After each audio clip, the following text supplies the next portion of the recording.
So I very quickly brief you about this session. The characteristics of students is curious but forgetful, and they are generally good in calculation, but sometimes they perform not quite satisfactorily in the MC questions, especially those with so-called traps. And then today I'll teach the speed of propagation of waves along a stretched spring and string. And they should then misconception should be it's independent of the frequency. Okay, so now I'll start. Okay, so let us begin our lesson. And in the previous lessons, we have learned about different wave variables. Jeffrey, can you tell me some wave variables? Wave speed. Okay. Wave variables. Wave speed. Okay, so this V. Okay. Wavelength. Yeah, lambda. And also at frequency. Frequency. Right. Anything else? Amplitude. Yeah, amplitude. Okay. So basically, these are the variables that you can describe the wave. Okay. So now, Eric, can you tell me the wave equation? Wave V equal F lambda, that one. Yes, V equals to F lambda. Okay, but I want to rewrite it a bit so that I can facilitate the concepts to be taught today.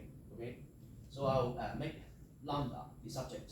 Okay, Derek, can you tell me what should I write on the right hand side? V over F? Yes, V over F. Very good. So the key point here is that I want to tell you is the V, the speed of propagation of the wave is dependent on the medium. Okay, and the frequency is dependent on the source. Okay, and in a long stretch spring or string, the pulse or the wave should travel in a what speed? Should it be constant or changing? You can look at your question. Should it be constant or changing?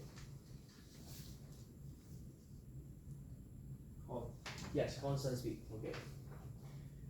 And then for each particle that is moving in a that is keep vibrating in a spring, they are momentarily at rest at the crest or trough, and they should reach the highest speed at what? Eric? Equilibrium. Yes, equilibrium position. Okay, so now I'll talk about the different variables that affect the speed of transmission. Okay, so you can imagine in a scenario in your worksheet, there are two persons holding a string, right? Okay, so and then imagine the person on the left is vibrating the string, and the person on the right just holds it. Can you think of so now I'll propose three arguments so that the we can change the speed of the transmission by changing the frequency. Okay, so you listen carefully to the three arguments and see if they make sense to you, or you can analyze any problems in the three arguments. Okay. So argument one. Argument one.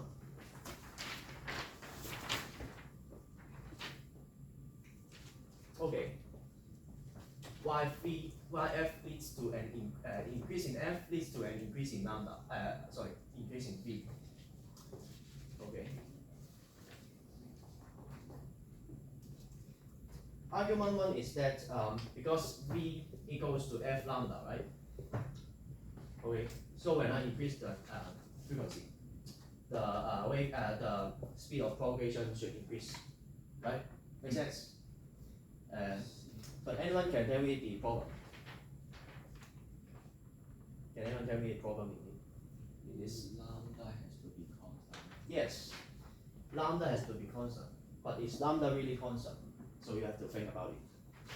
Okay, I'll go to argument number 2. Okay, by increasing the frequency that you vibrate the string, then you are giving it more energy, right? More energy, Ke, right? Ke. Okay, F increase, Ke increase. Okay, Ke is 1/2 mv squared, right? Okay, so the V has to increase when the mass is constant. Make sense? Seems make sense. Seems make sense. Okay, so now we go to argument number 3.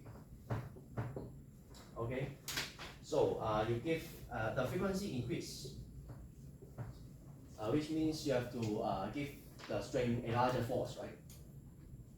Yeah, larger force. Okay, larger force. Okay, larger what? Larger acceleration. Okay, and then the speed increase. Okay, there are 3 different arguments. Very convincing, right?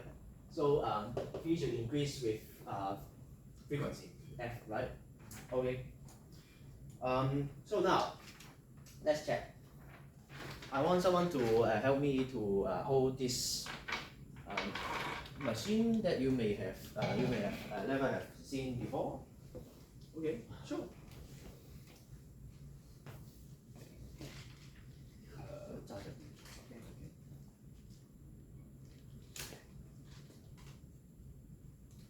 Okay. So go to that side and hold it tight. Anyone have a stopwatch or or you can use your phone? Timer.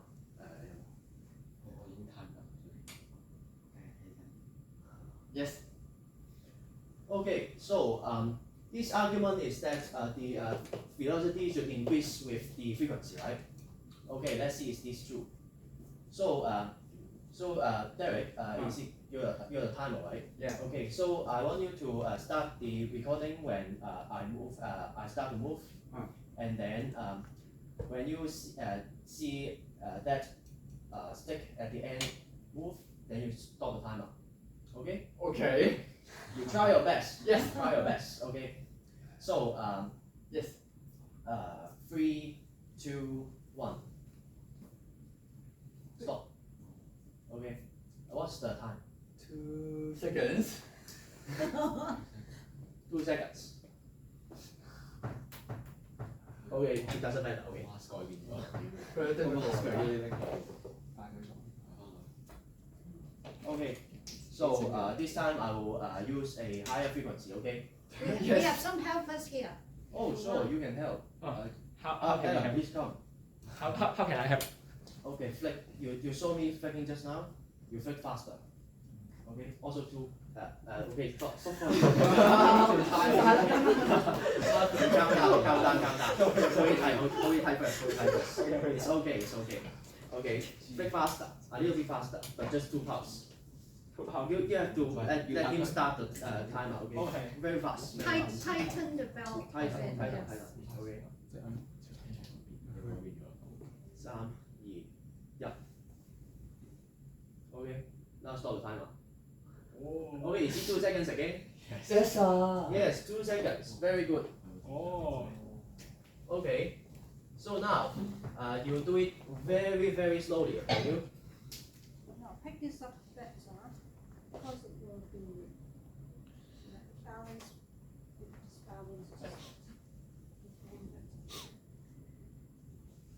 This is okay. Tighten. Make it tighten. Yes. Okay, the third child. Okay, Derek, are you ready? Yeah. Okay, very good. Do it very slowly. Reduce the frequency. Start already. Okay, we again. Okay, tighten it first. Okay. Okay. I say 3, 2, 1, and then you start. Okay. Okay. 3, 2, 1. Okay. Also 2.1. Okay. 2.1 seconds. Okay. So now what do you observe? Okay. Frequency increase. The time for the wave travel from Alan to Geoffrey is 2 seconds. Okay. And then the third trial, I reduce the frequency. Okay. The time for the wave to travel from Alan's side to geometry side is still the same. So what does this mean? Eric, what this means? The frequency does not affect the speed. Yes, the frequency and the wave speed is independent. Okay, the wave speed is independent of the frequency.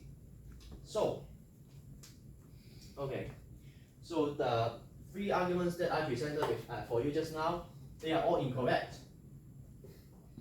Okay. Oh no. Yeah. Okay. So in the first argument, I tell you that velocity, the wave speed increase with the frequency. Okay. But under what constraint? What kind of constraint? Wavelength doesn't change. Yes, wavelength doesn't change. But what did you observe just now? Did the wavelength change? Eric, Can you try again? oh, try again. Only do it slowly. So 3, 2, 1. Okay. Then we first tighten. Okay. And then now do it faster. Okay. Did the wavelength change? Yeah. Right? Okay. So this is not constant. This is not constant. Okay. So that's why. Okay. This argument 1 is wrong. Oh, it's okay. Okay. Just leave it. Just leave it. Okay. In second case, I tell you frequency increase, so KE increase. Okay. So by KE equals to 1/2 mv squared, and then the V should increase. What's the problem in this argument? Trevor, what's the problem in this argument? The V doesn't change.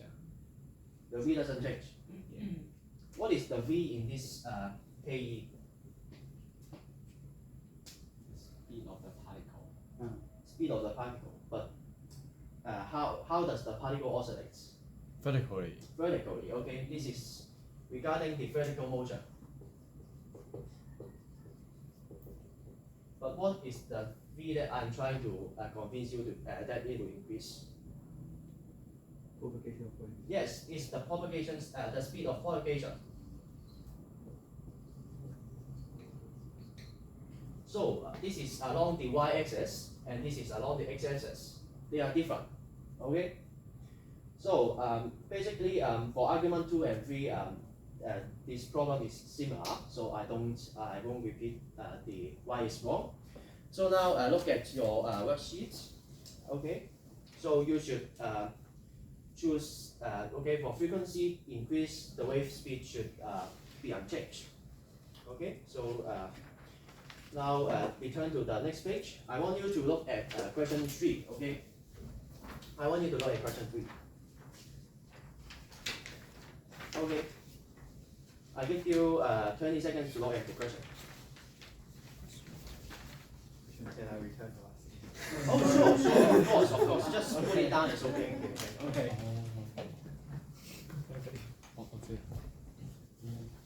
Okay, 20 seconds pass. Okay. So anyone choose A? Please raise your hand. Okay, very good. Just Trevor. Maybe I can give you another tutorial. Okay. Okay. So we can then look at question 4. Okay, question 4. We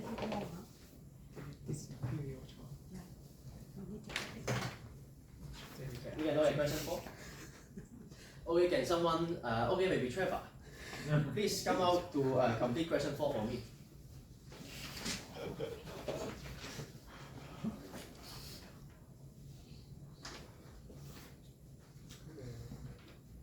Verse 4a. Okay.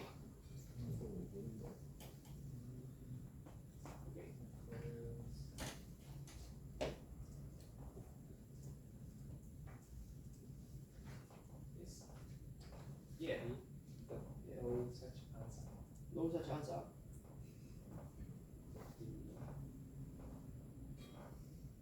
Please. Okay. Is there this answer? Okay, very good. Okay, now look at 4B. Now look at 4B. Okay. So 4A is the choice is A. Okay, 4B. What about 4B? Yeah, you try again. Okay.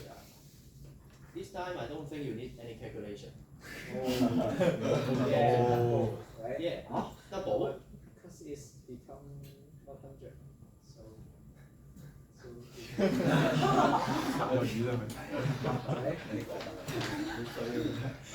But what I just told you, is the velocity is dependent on the medium, right? Yeah. And when the propagation when the medium of propagation doesn't change, okay, you are using the same string, right? So you should get the same velocity, right? Oh, cause same string, so. Yeah. Okay.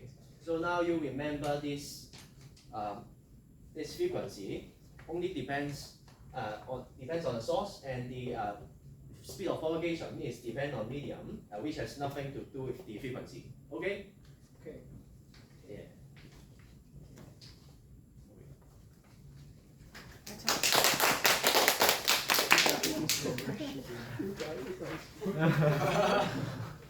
Microteaching.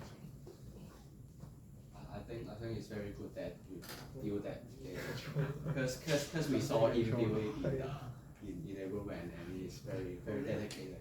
Yes. And I think that thing can make students be surprised and also be very interesting when playing with that gadget. And also that gadget is reusable for teaching many concepts, like even the stationary wave can be taught with that thing. So I think it's really good. But for the there's some improvement is that I think you should not you may not present that free argument to the student because it's a bit confusing. Maybe I haven't think of that, and you told me that, and maybe you will confuse it. I think you can prepare some fake question and then some fake answer from the student, and then just capture it and do that and say, oh, some student think that, some student think that, some student think that. So it is not more that confusing. Right? Say I would say I won't say I really prefer the three arguments, but I really like this one. I mean, you connect to the prior knowledge of energies and force, but perhaps it can be made a bit more simpler. So simply not relating to a particular equation, but just saying, oh, we have more energy, so should move faster. Then it's already, I think it's okay if you don't like to. But I think because force seems to be more difficult, to be honest. So simpler ideas can be borrowed, but not very complicated one. Okay, thank you. I think the arguments are quite good, especially argument 2. It really point out why the velocity is not related to the frequency. It's because frequency is related to the vertical motion, but actually the V is actually talking about the horizontal movement. So I think this really point out the alternate conception of some student, and it is very good. Yeah, so I totally agree, and especially I like the second one. That reminds me about what Eric done. So about trace the movement of the particles, right? The vertical movement. Yeah, that's right. So we anything you'd like to add? I really like the gadget. It's great to let the student to play the gadget. I think they will definitely like to play it around. It's really amazing. It can feel the wave is on their hand. Really? They can feel the You wave. can feel the wave. Yeah, it's really amazing. Okay, we will try it later, probably. Well, I think it's very good micro-teaching, and your effort is evident, not just by the gadgets, but also everything you have prepared, the worksheets, the lesson plan, and also the argument. I quite like the argument, but I'm not quite sure whether 3 arguments in a whole within a lesson. It depends on the student's ability and the purpose of the lesson. And you check our power knowledge at the beginning so that we are on the same page. And then you use the, you ask the students to get the time for 1, 2, and 3 movement for you, which is good, which demonstrate the frequency. Is depend on the media, the source, not on anything else, which is very nice indeed. And also, I agree that argument two clearly indicated, okay, the particle motion versus the propagation of the wave. So it is a very good demonstration indeed. Just one comment, plan your blackboard. Plan it in advance, right? Plan it in advance. So I think if you have a bigger blackboard, it will make your logic more clear. All right, and also, how could make use of the blackboard? Limited spaces. So not prepare the PowerPoint slide. So I would like the blackboard work. So the blackboard work is good, but just plan ahead how to use the blackboard wisely and precisely. Because students follow your flow. Your flow is clear, but the blackboard is not big enough. Right. And also work a bit harder on your writing. Okay, work a bit harder. It's too casual for me. I'm not asking for nice writing, but you need to pay attention, particularly when you go to the school. Okay. All right, so that's all. Thank you very much. I appreciate it. So we finished. Okay. So I'm looking forward to watch your video presentation. And thank you, Victor, for telling us.